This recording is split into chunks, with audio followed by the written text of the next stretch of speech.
बंदर और दादी की टोपी। एक छोटे से गांव के करीब एक घना जंगल था और इस जंगल के पास ही एक छोटी सी नीले रंग की झोंपड़ी में दादी अम्मा रहती थीं। दादी अम्मा बहुत प्यार करने वाली थीं और इनकी सबसे पसंदीदा चीज़ इनकी लाल रंग की गर्म टोपी थी।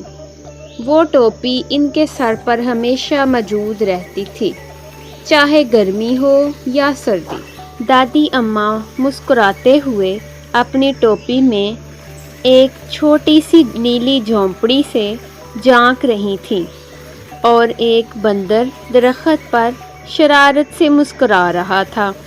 एक दिन दादी अम्मा जंगल के किनारे से लकड़ियां जमा कर रही थीं, जब एक शरारती बंदर जो दरख्त पर बैठा था ये सब देख रहा था। इसकी नज़र दादी की चमकदार लाल खूबसूरत टोपी पर थी।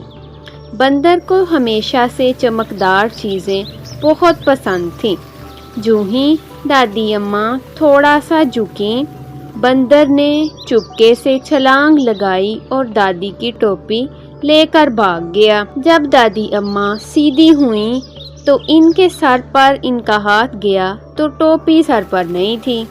उन्होंने ऊपर देखा तो बंदर दरख्त की सबसे ऊंची शाख पर बैठा इनकी लाल टोपी सर पर रखे हंस रहा था।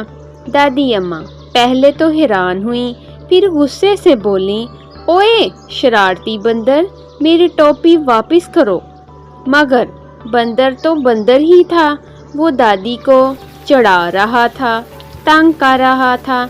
जब दादी गुस्से से हाथ हिलाती थी तो बंदर भी इनकी नकल करता और अपने हाथ हिलाता। दादी ने सर हिलाया तो बंदर ने भी सर हिलाया। दादी परेशान हो गईं कि अब वो क्या करें। तब अचानक दादी को एक तरकीब सूझी। उन्होंने अपने सर से टोपी उतारी जो कि अब नहीं थी और इसे ज़मीन पर फेंक दिया। बंदर ने जब ये देखा तो वो भी हैरान रह गया कि दादी ये क्या कर रही हैं। इसने भी फौरन अपनी टोपी जो उसके सर पर थी दादी वाली, सर से उतारी और नीचे फेंक दी। दादी अम्मा मुस्कुराते हुए अपने सर पर टोपी न होने के बावजूद इसे उतारने का एक्टिंग कर रही थीं। ये एक ड्रामा कर रही थी वो, इसलिए कि बंदर भी टोपी फेंके और मैं पकड़ लूं। और हैरान बंदर दरख्त पर बैठा था, इसने भी टोपी उतारने का इशारा किया। दादी अम्मा ने जल्दी से टोपी उठाई और अपने सर पर रख ली। बंदर को अपनी गलती का एहसास हुआ। वो मुंह बनाकर उदास हो गया और शर्मिंदा होकर जंगल में भाग गया। दादी अम्मा हंस पड़ी और अपनी प्यारी टोपी पहनकर खुशी खुशी घर चल गई।